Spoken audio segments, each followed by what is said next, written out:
창세기 4장 9절로 12절. 여호와께서 가인에게 이르시되 내 아우 아벨이 어디 있느냐? 그가 이르되 내가 알지 못하나이다. 내가 내 아우를 지키는 자니이까. 이르시되 네가 무엇을 하였느냐? 내 아우의 핏소리가 땅에서부터 내게 호소하느니라. 땅이 그 입을 벌려 내 손에서부터 내 아우의 피를 받았은즉 내가 땅에서 저주를 받으리니 내가 밭을 갈아도 땅이 다시는 혈육을 내게 주지 아니할 것이요 너는 땅에서 피하며 유리하는 자가 되리라. 가인의 범죄에 대하여 하나님께서 추궁하신다. 이미 다 아시지만 가인의 대답을 듣고자 하신다. 가인은 자신의 범죄를 숨겼고 일말의 가책도 없었고 회개하지도 않았다. 이에 하나님께서는 가인에게 땅을 통한 저주를 선언하신다. 가인에게 내려진 징계는 땅과 관련된 징계이다. 태어난 이후 줄곧 고향 땅에서 정착하며 농사를 지었던 가인이다. 이제 더 이상 농사를 지을 수 없게 되었고 고향 땅에서 추방되어 뜨돌이 신세가 되었다. 이는 자신이 믿고 의지하던 모든 물질적 소유가 박탈당했다는 의미이다. 가인에게는 원래 하나님께 대한 믿음이 없었다. 따라서 물질적 소유가 그에게는 가장 중요한 의지의 대상이 될 수밖에 없었을 것이다. 그러므로 땅으로부터 오는 저주는 가인에게 가장 가혹한 징벌이 되었으리라 짐작된다. 그렇지만 우리는 여기서 한 가지 질문을 던지지 않을 수 없을 것 같다. 하나님께서는 왜 가인을 죽음으로 징벌하지 않으셨을까? 나중에 모세에게 주신 율법에서는 살인자는 반드시 죽일 것이니라. 민수기 35장 16절로 17절이라고 하셨고, 피 흘림을 받은 땅은 그 피를 흘리게 한 자의 피가 아니면 속함을 받을 수 없느니라. 민수기 35장 33절이라고 하셨다. 같은 살인에 대하여 가인에게 내리시는 징벌과 이스라엘 민족에게 명하시는 징벌이 많이 다르다. 왜일까? 지금 이 현장에는 아담과 하와와 가인 세 사람만이 있다. 아담과 하와는 아벨을 이미 잃었다. 이 상황에서 가인까지 죽임을 당한다면 그 징벌은 과연 누구를 위한 징벌이며 그 죽음은 무엇을 위한 죽음이 되는 것일까? 하나님의 징벌에는 항상 그 선하신 목적이 있다. 징벌 자체가 목적이 아니다.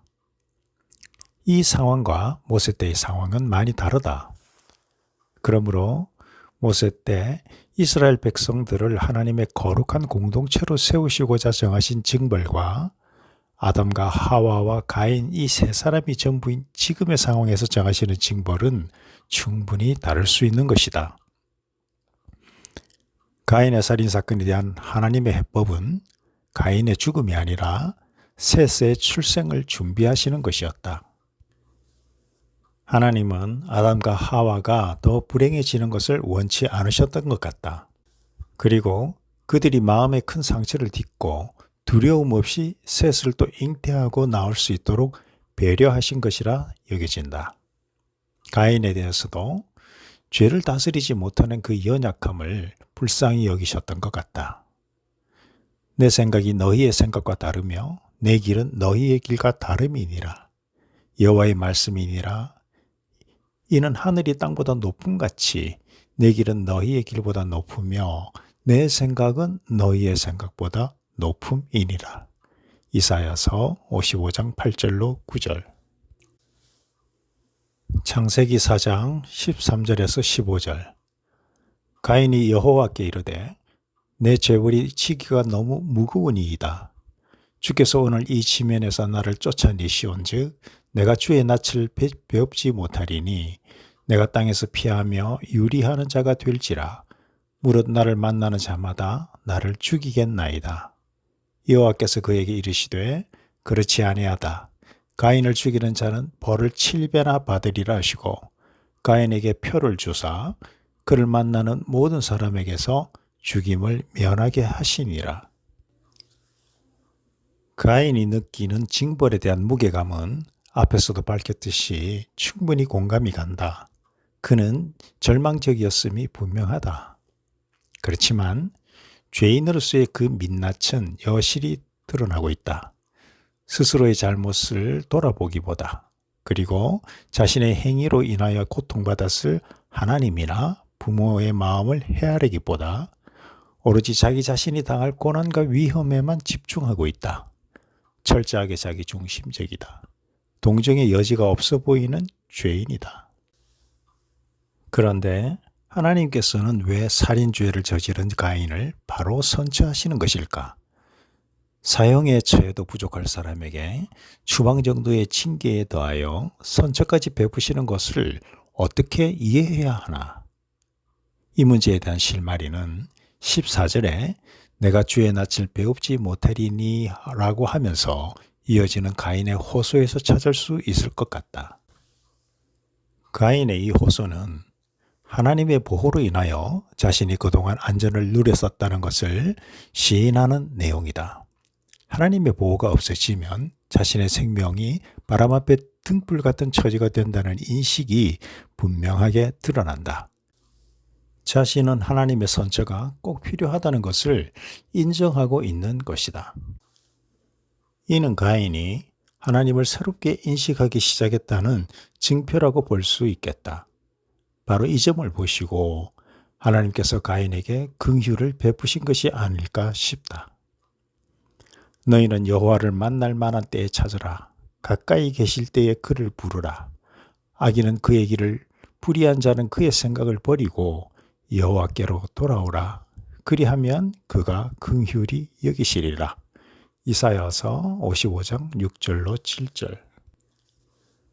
그럼에도 불구하고 하나님께서 긍휼을 베푸시는 것은 전적으로 하나님의 주권에 속하는 부분으로서 우리 사람의 판단 범위를 넘어서는 것이란 점도 잘 유의해야 한다.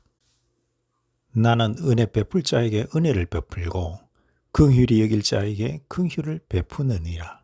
출애굽기 33장 19절. 가인의 불행의 근본 원인은 결국 하나님을 하나님으로 제대로 알지 못한 데 있기 때문이라는 걸 이 본문을 통하여 우리는 확인할 수가 있겠다. 하나님께서는 사람이 당신을 바로 아는 것이, 그래서 온전히 신뢰하는 것이 죄의 문제를 근본적으로 해결하는 유일한 길임을 이미 말씀해 주셨다. 가인이 징계를 받고 나서야 비로소 새롭게 생긴 하나님에 대한 인식, 하나님께서는 이것을 주목하신 것 같다. 나를 만나는 사람마다, 그를 만나는 모든 사람에게서, 이 부분에서 우리는 생각이 많이 복잡해진다. 성경에 이 시점까지 명시적으로 나온 사람이라고는 아담과 하와 그리고 아벨과 가인, 이 네 사람이 전부인데 가인이 지금 살던 지역 바깥에 이 지구상에 무슨 다른 사람이 살고 있단 말인가? 이 부분에 관한 기존의 일반적인 견해는 아담의 자손 중 성경에 기록되지 아니한 자식들, 특히 딸들과 그 자손이 있을 수 있고 또 이후에 태어날 자손들도 염두에 둔 것으로 이해할 수 있다고 한다. 근데 이는 뭔가 억지스럽고 답답함을 금할 길이 없는 해석이라 느껴진다. 설령 성경 기록에 누락된 다른 자식들이 있었다고 하자. 그렇더라도 가인은 중보를 받아 그 땅에 가게 되었는데 그 자식들은 무슨 이유로 이미 그 땅에 가서 살고 있는 것일까? 그리고 가인은 지금 당장에 자신이 당할 위험이 문제인데 수십 년 이후에 생길 일까지 염두에 두고 걱정을 한다는 것이 설득력이 있겠는가? 물론 기존의 견해를 그대로 받아들인다 해도 성경 전체적으로 볼 때 큰일은 없다. 그러나 본문에 이르러 늘 답답해지는 마음을 부인할 수는 없는 것이다. 그렇다면 성령께 여쭤보면서 세밀하게 검토를 해보는 것이 자연스러운 것이다. 기존의 견해는 에덴 동산의 이야기가 진행되는 동안 지구의 다른 곳에서는 아무 일이 일어나지 않고 있었다는 전제하에서 나올 수 있는 해석이다. 만약 그런 전제가 옳다면 아담이 에덴 동산에서 추방된 후에 살게 된 그 땅에 이미 존재하고 있던 온갖 생명체들은 대체 언제 생겨난 것인가에 대한 대답이 궁해진다. 또 에덴 동산에서 아담이 범죄함으로 인해 땅이 저주를 받게 되었는데 이는 에덴 동산 바깥에 엉겅퀴와 가시덤불을 내지 않던 비옥한 땅이 이미 존재하고 있었다는 말이다. 여호와 하나님이 에덴 동산에서 그를 내보내어 그의 근원이 된 땅을 갈게 하시니라. 창세기 3장 23절의 말씀은 에덴 동산과 아담의 근원이 된 땅이 서로 다른 것임을 분명하게 하고 있는 것이다. 그렇다면 에덴 동산 밖의 이 땅에서 창세기 1장의 선포대로 창조의 역사가 진행이 되고 있었다고 보는 것은 아주 자연스럽다. 다만 성경이 그 부분을 세세히 조명하고 있지 않을 따름이다. 그러므로 본 구절에서 언급이 된 만나는 모든 사람이란 말을 통해서 우리는 역으로 당시에 많은 사람들이 가인이 추방되게 될 그 땅에 이미 흩어져 살고 있었다는 사실을 새롭게 인지할 수가 있는 것이고 이를 자연스럽게 받아들이면 되는 것이다. 하나님께서 흙으로 만드신 사람 중에 에덴 동산에 갖다 둔 사람도 있었고 그 땅에서 그대로 산 사람들도 있었다는 사실을 이 본문을 통해서 우리가 새로 알게 되는 것이다. 그런다고 해서 창조 이야기의 맥락이 꼬이는 것도 아니고 성경의 뿌리나 줄기가 흔들릴 일도 아니다. 그 당시 지구상에 다른 사람들이 있고 없고는 성경적 관점에서 중요한 것이 아니다. 성경의 관심은 빛의 자녀에 있기 때문이다. 그러므로 이런 부분에서 우리가 믿음을 위하여 억지 논리를 갖다 붙일 일은 아닌 것 같다. 성경이 명시적으로 말하고 있는 부분에 대하여 우리가 무리한 해석을 적용할 일이 아닌 것이다. 이에 부연하여 앞에 4장 2절에서 가인이 농사를 짓고 아벨이 목축을 했다는 대목에 대한 입장 정리를 이제 할 수가 있다고 본다. 그 본문이 시사하는 바 이 땅 초기 인류인 가인과 아벨이 그 시작부터 농업과 목축업을 했다는 것은 오늘날 인류 고대사의 연구 결과, 즉 원시인들이 이동하면서 수렵과 채취와 동굴 생활을 했다는 사실과 서로 배치되는 문제에 봉착했었다. 만약 당시 지구상에 아담 가족 4명만 존재했었다고 가정한다면 성경과 고대사학은 서로 양립할 수 없는 것이 된다. 하지만 이 본문이 명시하는 바와 같이 당시 지구상에 아담 가족 외에도 많은 사람들이 이미 존재했었다는 사실을 받아들이게 되면 성경 내용과 고대사 연구 결과는 서로 배치되지 않고 양립할 수 있는 것이며 오히려 상호 보완적으로 될 수도 있게 된다.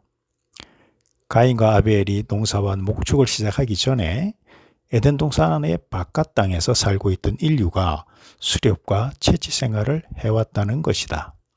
그리고 아담이 이 땅으로 추방되었을 무렵 그 사람들이 이미 정착하며 농경과 목축을 하고 있었거나 또는 가인과 아벨에 의해 비로소 인류의 농경과 목축이 시작되었거나 한 것으로 정리가 될 수 있을 것이다.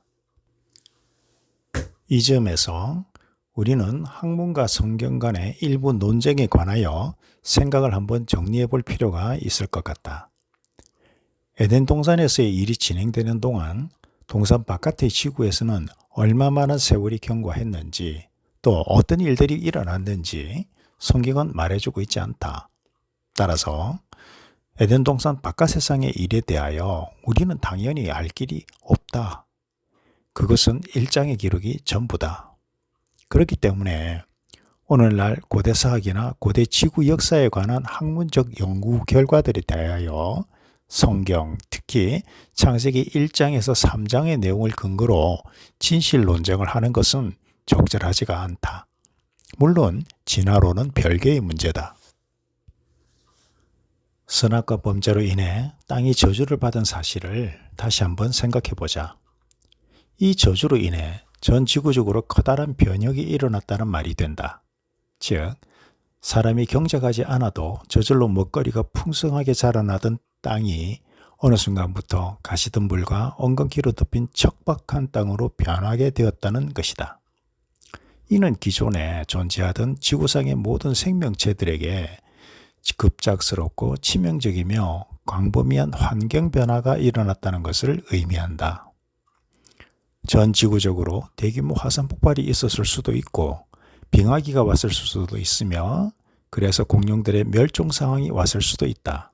그리고 그 저주의 결과가 한두 차례 급작스럽게 왔을 수도 있고 장기간에 걸쳐 점진적으로 또 다양한 형태로 반복하면서 왔을 수도 있다. 그렇지만 성경은 이런 전 지구적인 변화에 대하여 전혀 조명하고 있지 않다. 그것은 성경의 관심사가 아니기 때문이다. 우리는 성경이 이야기하고자 하는 바 그 주된 관심과 의도에 집중해야 한다. 성경의 주된 관심은 빛의 창조, 즉 영원한 생명에 비친 사람의 창조에 두고 있다. 그리고 이 사람은 하나님의 아들들, 아브라함의 자손, 하나님의 백성, 하나님의 자녀, 성령의 전, 그리스도의 몸된 교회 등으로 표현된 영의 사람을 의미한다. 생물학적인 인류를 의미하는 것이 아니다. 그러므로 성도가 이런 류의 논쟁에 시간과 노력을 허비하는 것은 지혜롭지 못하다 하겠다.